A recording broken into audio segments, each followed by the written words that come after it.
Hi, my name is Benedict. I run this magazine called Sustainability Talks. So we talk to people, interesting people in this ecosystem, and you're doing amazing work. So can you introduce yourself? Thank you, Benedict. I'm Smitha Kamath. We founded this organization called PraanaPoorna. It was because of my daughter's skin allergies that, almost 20 years ago that I started searching for solutions.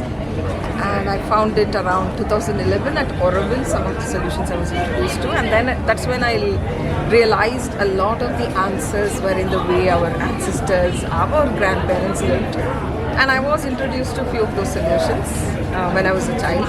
And that is what I then decided to quit my corporate career and look at exploring this area and revive all the traditionally used ingredients which were abundantly available around us. How long back was this? This was in 2011 and 2012. Where were you working? I was with the IT industry, yeah, but within the strategy team.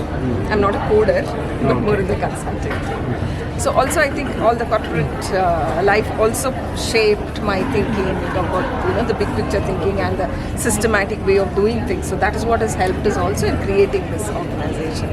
And what we also took upon was my own daughter's skin allergies. Skin allergies? Skin allergies when she was 2 years old. That was the treatment for that is more what made us realize how everything we eat, everything we apply on the skin gets into your bloodstream. And our body finds it difficult to filter it out, and that's when it tries to come out of the skin, and then the skin allergies increase. How is she doing now? She's better, but there are a lot of things she can't use, she can't wear. Good. Yes, and so most of these products were inspired by that thought of, how do we remove the petrochemicals from our lives? Because that seems to be the culprit. Also, the bigger trigger is your heat, body heat increases. And when that happens, your skin is not feeling okay because everything tries to come out of the skin. So our traditional habit of using the castor oil to cool the body once a week bath. So those were the things I brought back into our life. And when we were using castor oil, we realized I couldn't wash it off with regular shampoo. So we had to do with the soap nuts and the shikakai. Yes, and these are the soap nuts, and again this is a South Indian soap nut. So we also try to look at what is abundantly available around us. And we started exploring a model of distributed local production to minimize transportation and packaging. Where are you based? Currently we are in Bangalore. Production center, we also have one in Chikmagalur. All the soap nuts are sourced. We have another partner there. And Ashok sir is from Mysore. So we are exploring a model where we are like a micro-entrepreneurs coming together and created this brand. So centrally, PraanaPoorna is the brand.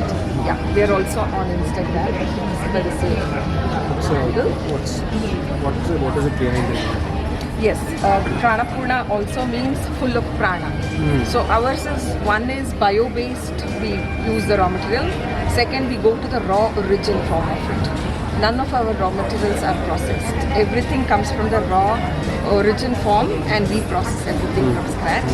And everything is handmade, minimal heat in the process. So the initial vitality, the prana, life force present in those ingredients are retained. So for example, these are made with beeswax, coconut oil. The coconut oil also comes from our farm. And we collect the fallen coconuts, store it in a mud hut. And the sambrani, tree resin, we infuse that. And that is the sambrani oil we make.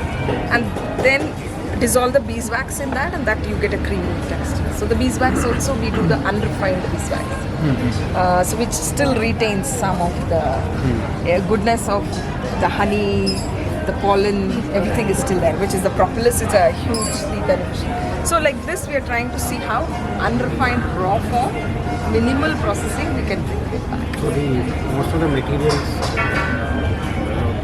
we believe are reducing, it's not easily available. Yes. So how do you manage to get them? Yeah, so what I'm also experimenting on the farmland is test patches of some of the herbs like essential oils what we use. And then we are planning to do a tie-up with the farmer groups. They are ready to do it. Only thing they want us to guarantee buyback right now. So like right now we don't have that much of volumes.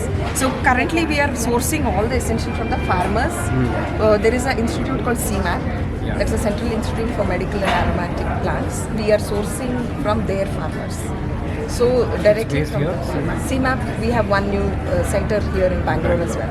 I personally attended the training myself for 3 days to understand how the essential oil is distilled and what are the different problems with that. Then there are nature identical synthetic molecules.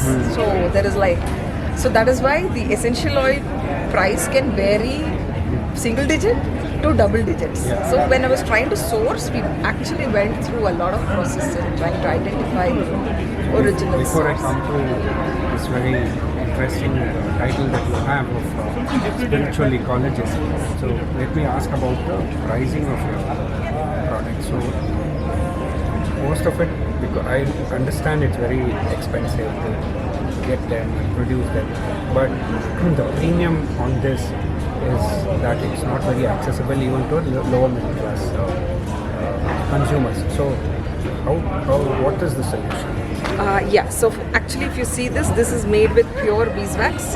There is absolutely no paraffin wax added to this. So if I have to make it economical, which is available in the market today, that has paraffin wax. That's again a petroleum product. So now that is what brings the cost down. So if you were to look at a pure beeswax product, any branded, it is 4 times more expensive than this. So we have actually made it affordable. This comes at 250 is the MRP, which includes like a 30% retail margin. So we are listed on all the e-com platforms. And as part of our organization, we are bootstrapped. And we have not spent 11 years your bootstrap? No, it's formally 5 years back we started. 11 years back I started farming. And my personal shifting of my lifestyle consumption patterns. Like I started making all of this for myself first. So my lifestyle shifted. Then it was like we were doing workshops to teach other people to do it for themselves. It took us a long time. We never had any idea of selling the products. It was a long process. Then we also looked at it like a pyramid. For Earth's, if our lifestyle is to work with Earth's natural regenerative process, all of us need to start shifting through that. So we went about it like in terms of a pyramid, where the bottom of the pyramid was do-it-yourself workshops, where individuals could switch their consumption. Then each one who attended our workshop could themselves do the workshops. That's how we enabled it. The next level we looked at, if someone is to buy this product in a shop, they want the performance exactly like a chemical. So we, performance-wise, disinfectant, everything we've tested in the labs. And for fragrances, we've used pure essential oils, because fragrances are the bigger culprits in terms of the petrochemical causing us harm. So when that happened, the whole cycle switched. But keeping that cost minimal, today I realize I am volunteering my time. All my R&D effort is I am volunteering for this organization. But the way we cost structure is at least let it take care of itself. We want to reach more people, make it more popular. So we even explored the investor model, but we realized they are not yet ready for impact. And as an organization, we align to 13 of the Sustainable Development Goals. So we also started tying up. So instead of setting up one large factory with huge capex, we went with the locally livelihood projects where we've already trained over the last 4 years. We've trained several NGOs, each one in a small space like this 10 by 10 square feet, they can make 1.5 tons in a month.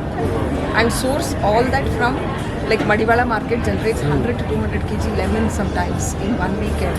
It is actually made us very depressed also at some point, but that can be used. We are not able to utilize the waste that is generated. And the juice shops, each shop can generate 4 to 5 kg. So these are the things we want to use. And these are coconuts are not picked in the estates because picking it is labor intensive. And we are trying now to source it directly from those farmers and estates so that they get confidence that this has value, and they are cutting down the trees because this messes up the soil pH. So we're trying to retain. So we're trying to do multiple of these initiatives. But yes, as a community, I think a lot of us are trying to drive. Very interesting. So tell us about your spiritual ecologist. Yes. So when I went to Oroville in 2011, then that was the first time I got introduced to water has meaning.